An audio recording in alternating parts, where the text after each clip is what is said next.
Imagine it is Tuesday morning, not a dramatic Tuesday, not the kind that shows up in disaster movies with emergency sirens and a president on every screen.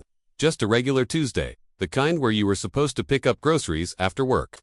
Except the power went out at 6:14 a.m. and it never came back. By noon, the gas stations have lines that stretch 3 city blocks. By 3 p.m., 2 of them have run out entirely. By nightfall, the stores are empty. Not low, not understocked. Empty. Stripped down to bare metal shelves like someone reached in and scraped them clean with their hands. That is not a movie. That is what happened in Puerto Rico after Hurricane Maria.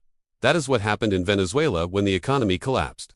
That is what happened in Lebanon when the banking system froze overnight and ATMs just stopped working. And here is the thing nobody wants to say out loud. The people who suffered the most were not the poorest. They were the most unprepared, average families. Working people. People who thought they had time.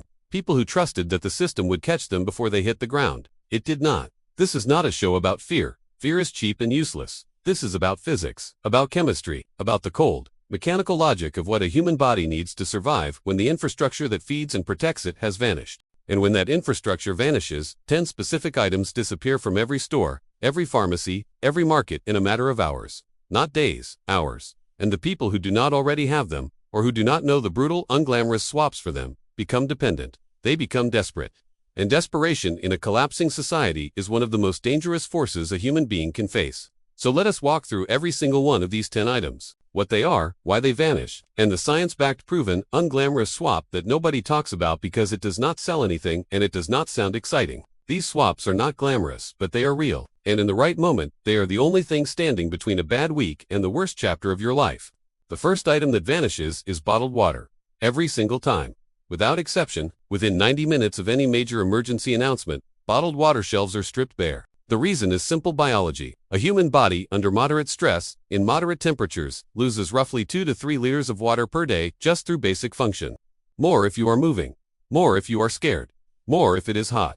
The moment people realize their tap water is compromised or their pipes are dry, the panic math kicks in immediately and everyone rushes for the same solution at the same time. But here is what most people do not understand about water. The bottle is not the thing that makes it safe. The treatment is, and you can replicate that treatment with something sitting in almost every home right now. Unscented, liquid chlorine, bleach, the standard 6 to 8.25% sodium hypochlorite variety, will disinfect water when used correctly. 8 drops per gallon for clear water. 16 drops for cloudy water. Stir it. Wait 30 minutes. If it smells faintly of chlorine after 30 minutes, it is safe to drink. If it does not smell like chlorine at all, repeat the dose and wait another 15 minutes. This is not a survival myth. This is the exact same chemistry that municipal water treatment plants use. Scaled down to a dropper, the second item gone within hours is any form of pain medication. Ibuprofen, acetaminophen, aspirin, cleaned out completely. This one has a darker dimension than most people consider, because in a prolonged emergency, pain is not just discomfort. Unmanaged pain degrades decision-making, it degrades sleep, it degrades the immune response. A person in chronic pain after 3 days makes choices they would never make otherwise. The swap here is willow bark, and it is not folk medicine. It is the direct chemical precursor to modern aspirin. Willow bark contains salicin, which the human liver converts to salicylic acid, which is the active anti-inflammatory compound in aspirin. You steep the inner bark in boiling water for 20 minutes and drink it as a tea. The dose is not precise the way pharmaceutical aspirin is, but for moderate pain and fever management, it is genuinely effective and it has been used continuously by human beings for thousands of years before Bayer came along. Turmeric is the second piece of this puzzle. Curcumin, the active compound in turmeric, suppresses the same inflammatory pathways that ibuprofen targets. Combined with black pepper, which increases curcumin absorption by 2,000% due to piperine, this becomes a legitimate anti-inflammatory tool. The third item to disappear is batteries. Every size, every brand.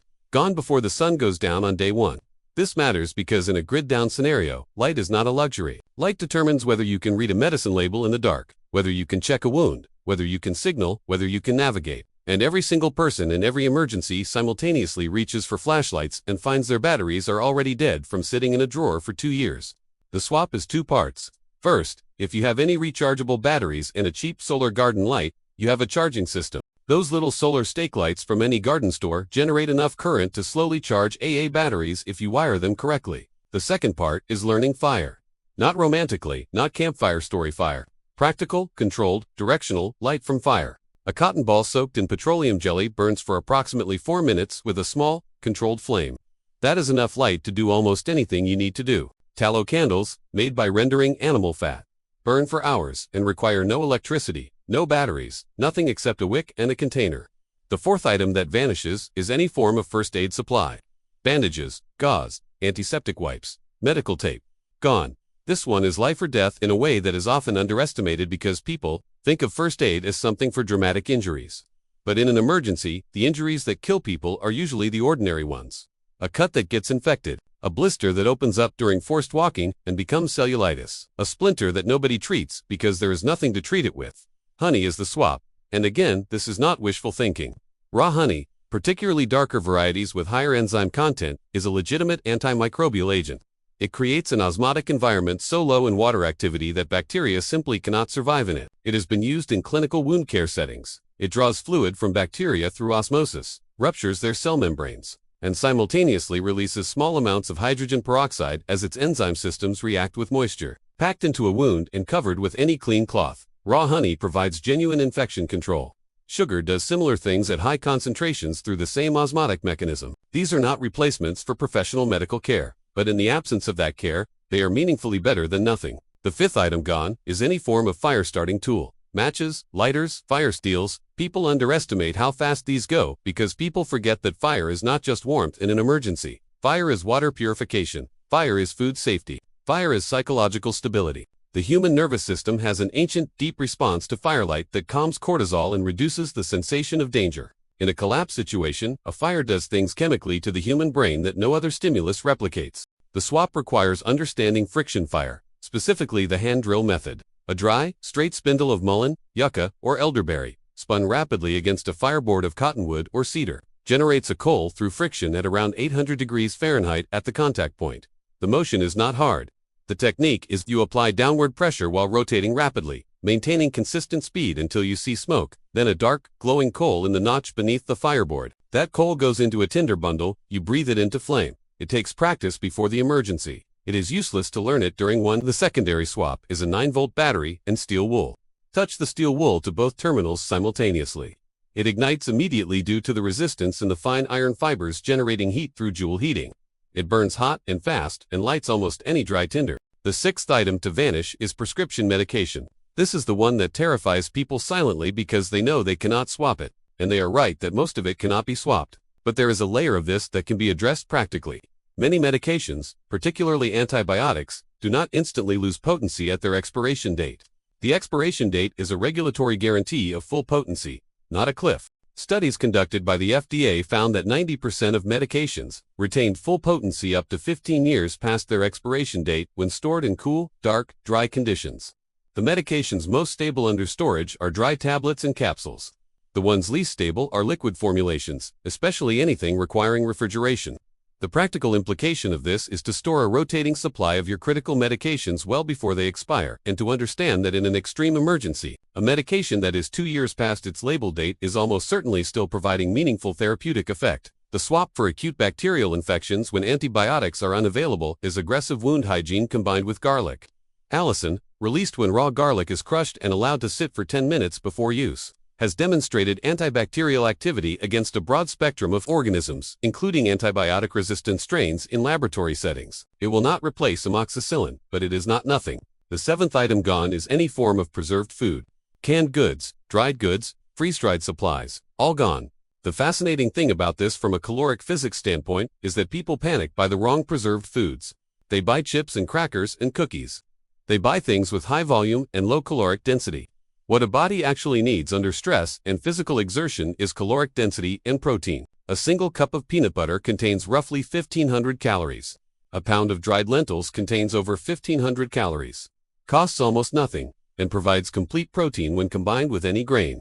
The swaps here operate on the principle of caloric density per dollar and per pound of weight.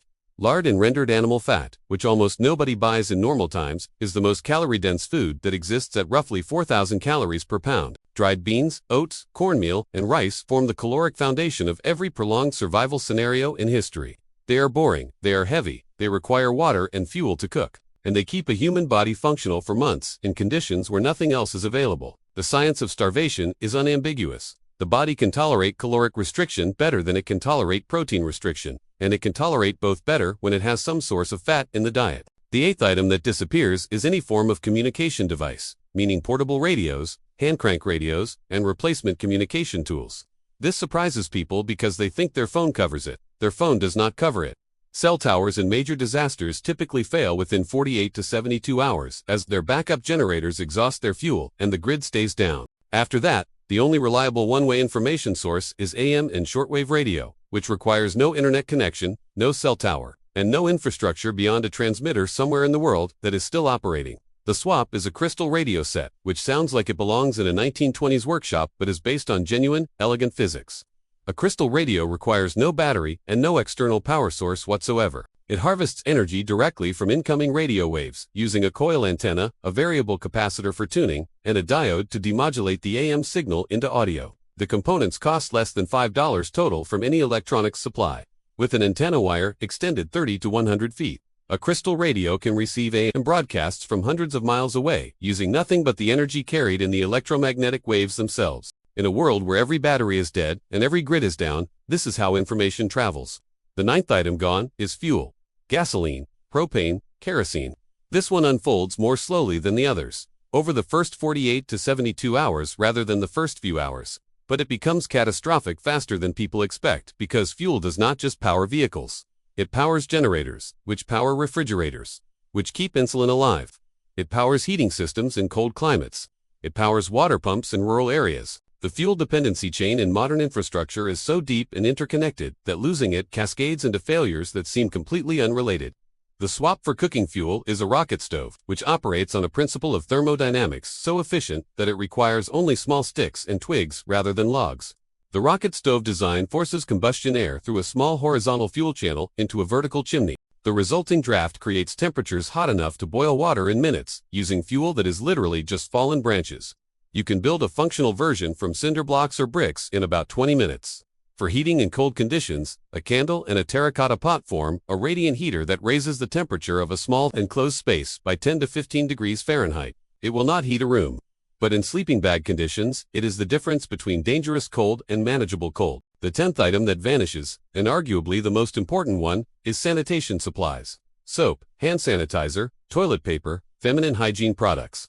People laugh about the toilet paper thing because it became a cultural moment. But the underlying reason toilet paper panics are dangerous has nothing to do with comfort. It has to do with the fact that the diseases that historically kill the most people in collapsed civilizations are not violence and are not starvation. They are waterborne and contact-transmitted illness, cholera, typhoid, dysentery. These diseases spread with extraordinary efficiency when sanitation breaks down, and they kill within days. The swap for soap is wood ash lye, which is how soap was made for most of human history. Water percolated through hardwood ash produces potassium hydroxide solution, which is a genuine alkaline cleaner that breaks down oils, fats, and the lipid envelopes of many viruses, including influenza and coronaviruses. It will not replace pharmaceutical-grade hand sanitizer for surgical purposes. But for washing hands, surfaces, and wounds, it is a legitimate antimicrobial tool made from literally burned wood and water. Alcohol distillation for sanitation. If you have access to fermentable sugars and a basic still produces isopropyl equivalent solutions that function identically to commercial hand sanitizers. Now here is the part nobody wants to talk about, and it is the most important part of everything that has been said so far.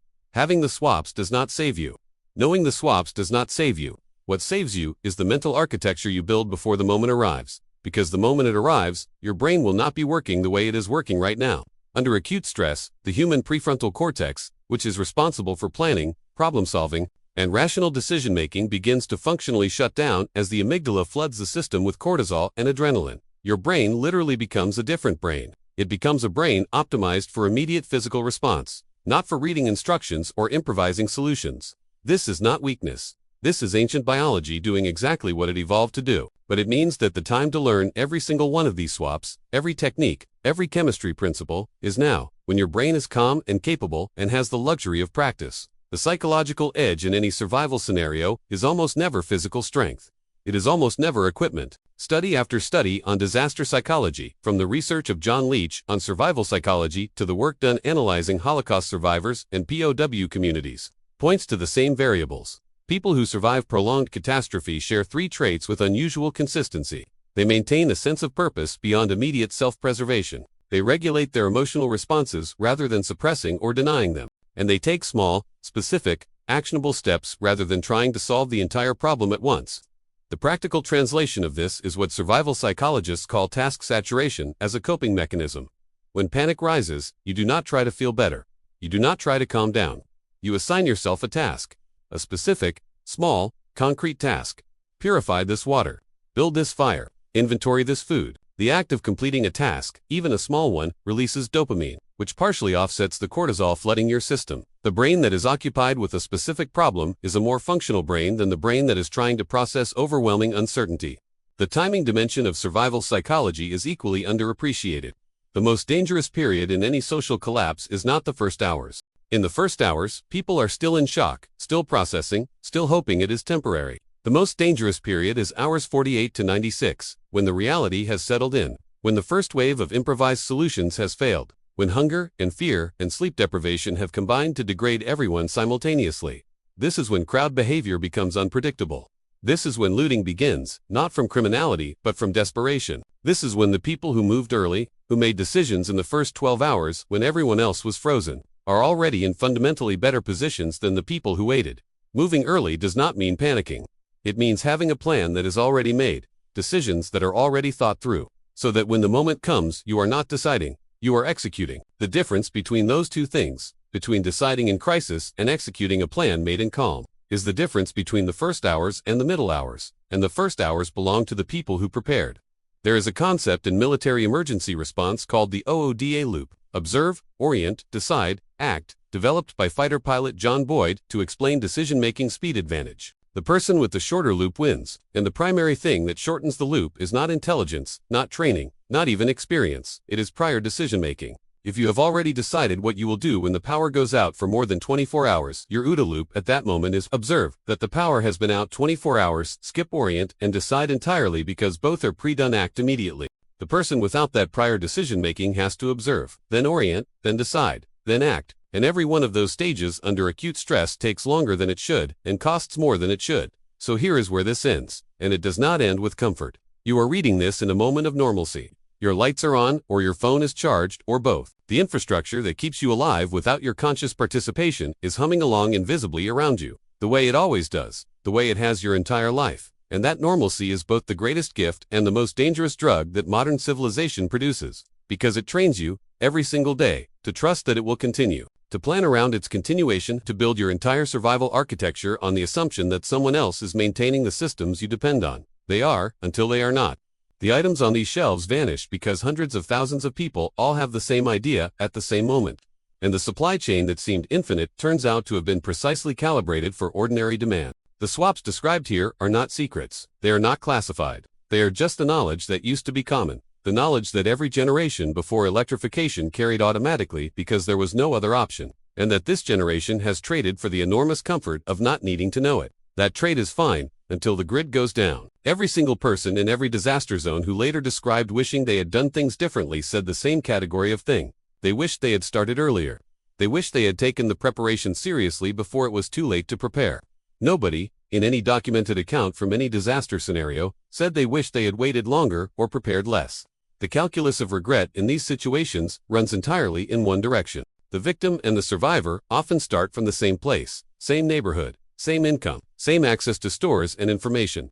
The difference is almost never resources. It is almost always timing and knowledge. The survivor knew what was going to vanish and already had the swap. The survivor had already rehearsed the decision, already mapped the route, already stored the water and the bleach and the willow bark and the honey and the rocket stove design. The knowledge is here. The swaps are real. The science is solid. The only question is whether you do something with it now, while the lights are still on, while the stores are still open, while your brain is still the calm, rational, planning brain, and not the cornered, cortisol-flooded, 3 days without sleep brain that has to make life-faltering decisions in the dark. Preparation is not paranoia. Preparation is the only honest response to a world where systems fail, where infrastructure breaks, where the gap between civilization and chaos is thinner than anyone in the middle of comfort is ever willing to admit. The shelf will be empty when you need it. The question is whether your house already has what the shelf no longer carries. That difference is everything. That difference is the only difference that actually matters when it matters. Prepare now, or explain later why you did not.